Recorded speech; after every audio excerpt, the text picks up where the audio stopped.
This video is a little reminder of the theory of constraints.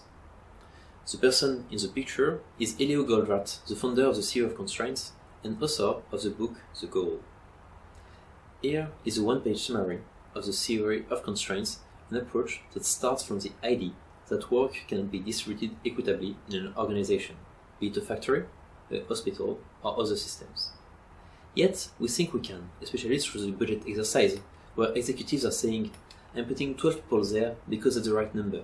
14 would be too many, and 10 would not be enough. When you sign the budget, you pretend that you have distributed the work fairly, that everyone has just the right amount of work, neither too much nor too little. Then you force everyone to work all the time, and that's how organizations are traditionally run. Elio Goldratt said, no, that's not true, you can't do that. There's actually an imbalance, and you have to find the resource or resources that have drawn the short straw, that have a higher load than the other departments. And it is that resource that is the capacity constraint of the organization. Once you have found it, since it determines the performance of the organization, you must try to exploit it as well as possible, to use it for maximum throughput. For the other resources, the non-bottleneck ones, it's the opposite.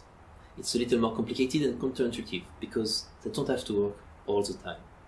You should not look for the maximum use of the non-bottleneck resources, otherwise, as the Venn diagram on the right shows, the system will fill up with work in progress, without selling more, and this will create long queues, long delays, and often a cacophony. This sums up the theory of constraints, in which we have a so-called dual logic. We do not ask the same thing of the resources that are constrained and of the unconstrained resources. Thank you for watching.